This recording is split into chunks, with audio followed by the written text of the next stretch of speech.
Good morning, everybody. It is 10 a.m. Pacific time on the day the Fed shifted into reverse. We have seen the change, and the Fed has made it super clear, like no ambiguous language, no questions about what they're doing. So let's dive in and talk about what the heck is going on. So first of all, welcome to my weekly market update for Friday, August 23rd, the beautiful 2024. I want to dive in right away and talk about what is going on right now. There's huge news this morning. The Fed has made it clear that the time has come to take a shift in our position when it comes to how we handle the market. Now, what does that mean? Let me give you a big picture thought of how the Fed thinks about things. So the Fed operates in three modes and three modes only. So they're either, and I'm going to use the example of your car. The Fed is either in drive, where they are driving interest rates up. The Fed is in park, where they're neutral, they're not going to move interest rates at all, or they're in reverse, where they're driving interest rates down. So if we rewind back to 2022, the Fed said, we've got a problem. We've got a problem with inflation, and it is going to destroy our economy. And they put the car in drive, and they slammed on the gas pedal. And they raised rates month over month, over month, over month, until they got to June or July of last year. And then they left the car in drive, and they simply stepped on the brakes. And they said, we're not done raising rates.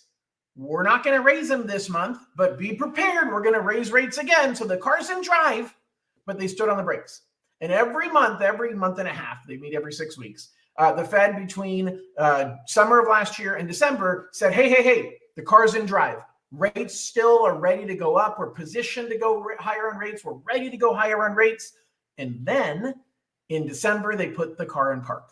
They said, we are done raising interest rates.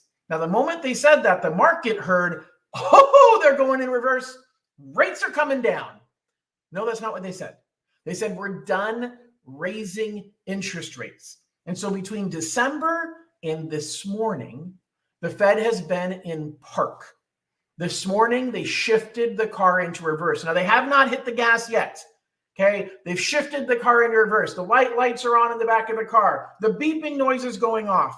Okay, we have shifted the car into reverse. The Fed has said the time has come to change our stance. I don't remember the exact words. I can probably pull it up here really quickly. But the Fed basically said the time has come. How did they say this? Hold on. The Fed said, oh, I just read it in an article, but I can't find it right here. The direction of travel is clear, and the timing and pace of rate cuts will depend on incoming data, the evolving outlook, and the balance of risks. And so they're very, very clear that the direction of travel, reverse, is clear. We are now putting the car into reverse. Now everybody is going to continue speculating on when are they going to hit the gas pedal, how hard, and when are they going to let off the gas pedal. Now, all of the Federal Reserve is actually a group of people, a group of bankers that gets together every 6 weeks and sets policy. And they talk during that 6 weeks time frame individually on press conferences and at meetings. And so we hear what the different governors of the Federal Reserve think. And a lot of them are using a tone like, hey, we're going to have a measured reduction in interest rate. We're going to take it slow and steady. The chairman used none of those words this morning. None. He said we are going to move as quickly as necessary based upon what the economy dictates. Now, what does that really mean? Two things. It means that every day we get another report that tells us what the economy is doing. And that report is going to make us guess what that's going to lead to in the next Fed meeting. The Fed said we're going to lower rates as much as necessary in order to address the issues with the economy. So we're going to see a lot of volatility. We're going to see mortgage rates jump up and down, separate from the Federal Reserve actually meeting and lowering rates. We are positive. Rates dropped this morning. Why? The Fed hasn't done anything. The Fed didn't say they're lowering rates in September, but they made it clear the car is now in reverse. Like no uncertain terms. Even at the end of last month at their Federal Reserve meeting, They implied the car is going to reverse, but they said, we're still not sure. This morning, he said, for sure, we are going to start lowering interest rates. So the market is predicting that. The market is going to guess on where the interest rate, where the Fed is going to set rates.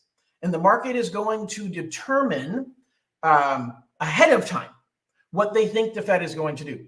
And that's going to be the biggest challenge that we are going to run into. We're going to not have a drop in interest rates because the Fed dropped rates in September. We're going to have a drop in rates right now because we believe the Fed is going to drop rates in September. And so it's going to be a lot of volatility in the meantime. And we are going to see rates start going down. And in my opinion, once they start going, just like when they were going up and the Fed said, hey, we're raising rates, every meeting they raised rates by 1/4 to 0.5% and sometimes 3/4.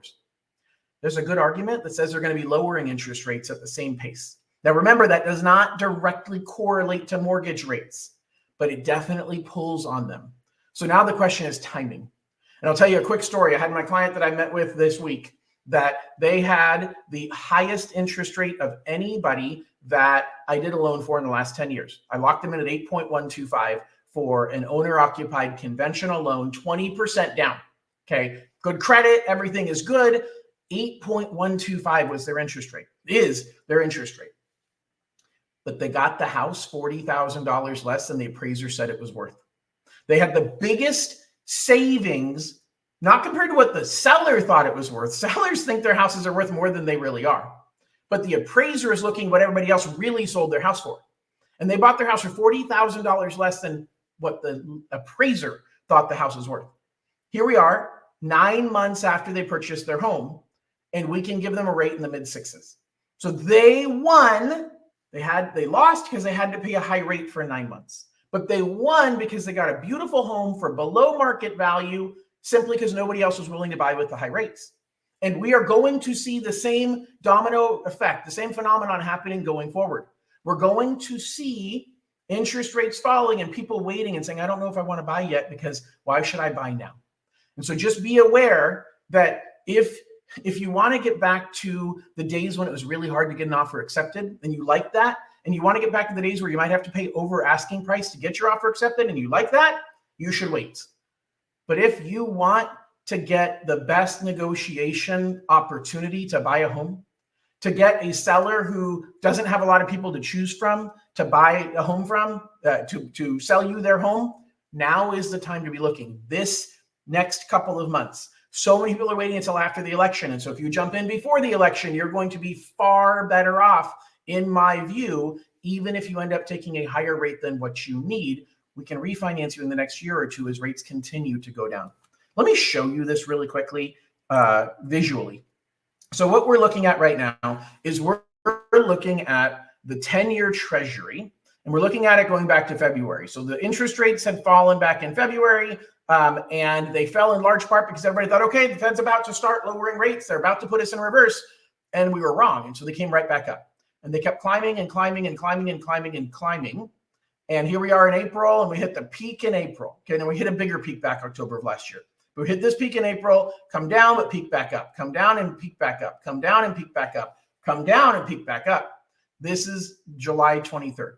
So this is when the Fed had their last meeting and rates started dropping and dropping and dropping until we hit the absolute bottom, which was 3 weeks ago on August 4th, 5th, which is Monday. 3 weeks ago, we hit the absolute bottom of interest rates and they started going back up.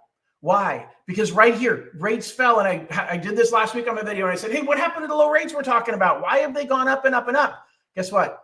We're back down in that territory. We're back down really, really close. And what you notice is that as rates started coming down from here to here, we saw them come down and pop, but then the next time they'd go down further and then pop. And the next time they go down further and then pop. And the next time they go down further and then pop. And then the next time they go down further and then pop. And the next time they go down further and then pop.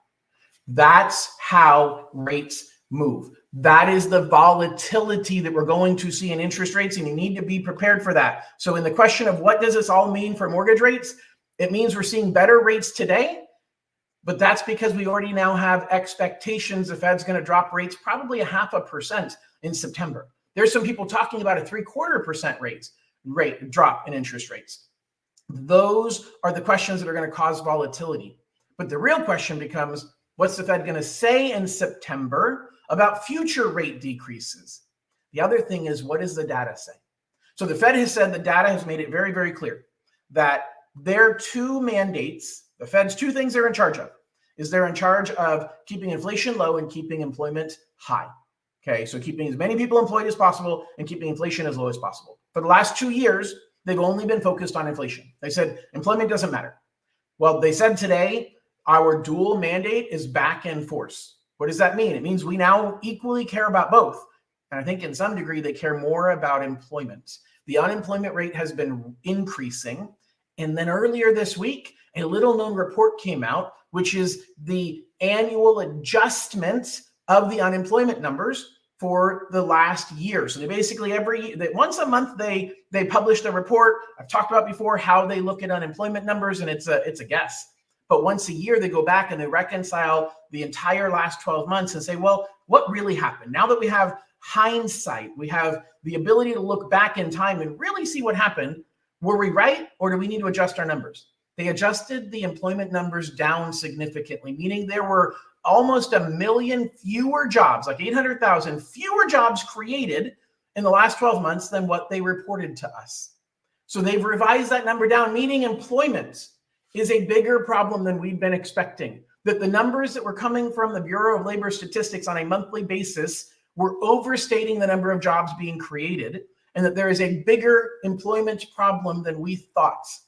That, I believe, was the nail in the coffin for the Fed to say, yep, we're shifting into reverse. They don't have a choice. So we're going to see interest rates start moving down. The question is, how quickly and how do you catch that falling knife? At what point are you catching it?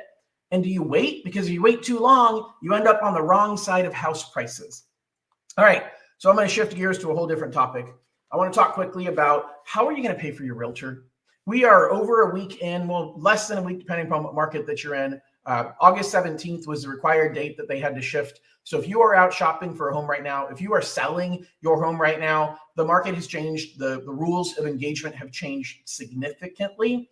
I did a live stream last week. I think I did last weekend, last Saturday, pretty sure. I don't know, 2 weeks ago. I don't know when it was. I did a live stream talking all about this and how it works. So you need to check that out if you don't know how it's supposed to work. But there's a lot of confusion. There's a lot of people, and realtors are confused, buyers are confused, and they're saying, well, here's the deal. The buyer has to agree to paying a certain dollar amount to their, or percentage to their agent before they go look at a property. That's a mandate. Okay, we accept that.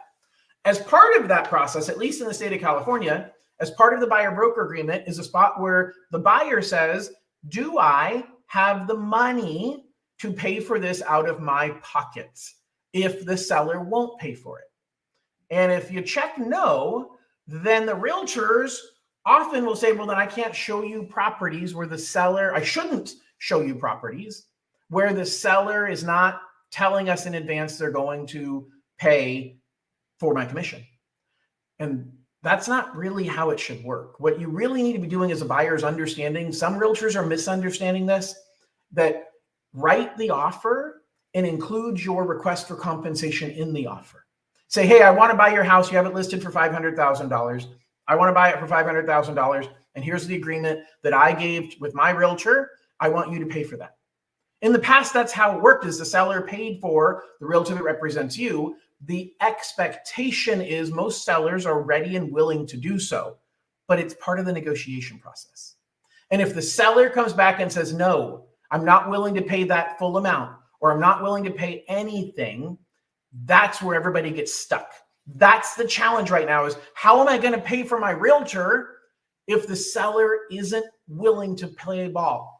And I will tell you that that is critical to have a game plan before you go shopping for a home. And so if you are in a position where you don't have that answer, you don't know how you're going to pay for it, there's 5 or 6 different ways that we can do it. Okay, you can increase the purchase price and include it in the loan amount. As the price goes up, the seller gets more money, you're borrowing more money, and the seller pays for your realtor. The problem is the seller's afraid the property's not going to appraise. I have strategies to help overcome that issue too. Or you can increase it into your loan amount, and you can borrow more money without increasing the purchase price. The problem is now you might be in a higher risk tier. You might have to pay mortgage insurance, or you might already be at the maximum. I've got a lot of strategies. Even someone who only has 3.5% for a down payment on an FHA loan, and you say, John, I can't decrease my loan amount. The seller won't increase my purchase price because they're afraid that the property is not going to appraise. There's no other scenario here. There are 2 scenarios, okay? And I'll explain them when we meet one-on-one. There's 2 ways that I can help a first-time home buyer putting only 3.5% down on an FHA loan. There are 2 ways that we can build in the cost of the realtor commission so it's not coming out of your pocket. Instead, it's built into the purchase price of the home. So I can help explain those to you. It's about having the right people on your side, and I'm interviewing to be one of those right people. All right, last topic of the day. Is it time for home renovation, and how the heck do I pay for it? So this is mostly for people who already own a home, but it's actually a great idea for people who are in the market to buy a home right now, because there's not a lot of inventory out there. There's certainly fewer buyers wanting to buy, fewer sellers wanting to sell, but there's still not a plethora of homes to pick from.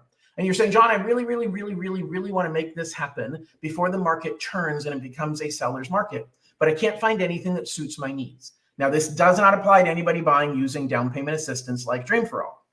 But for everybody else, you can look at renovating the property to make it the right property. So if you're looking to buy a home and you can't find the property that suits your needs, find the property in the location that you want and turn it into the property that suits your needs.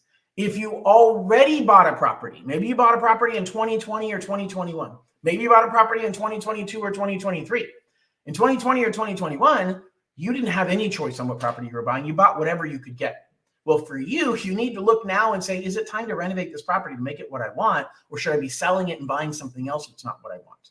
If you bought in 22 or 23, you had a little bit more choice in what property you were looking at, but you basically had a high interest rate. You didn't want to borrow more money because how the heck am I going to be able to afford this? And so you settled on the home and bought maybe a less expensive home that wasn't everything that you wanted because you had to compromise. You couldn't get a lower price on the home you really wanted, so you had to buy a lower priced home and you compromised. Now is the time to fix that compromise.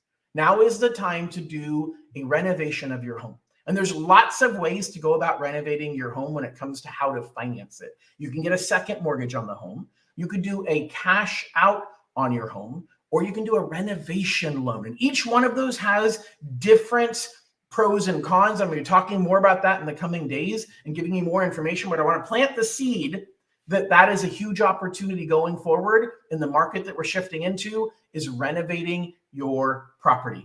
Ladies and gentlemen, I really appreciate you listening today. I hope that this has been helpful. I really enjoy everybody following me and listening to my guidance, and I look forward to guiding you through all of your real estate choices. If you have any questions for me, scan the QR code, download my app. It's got all my contact information in there. I look forward to making sure that I take great care of you through all of your real estate decisions, and I hope everybody has an absolutely wonderful weekend. We'll talk to y'all soon. Bye-bye.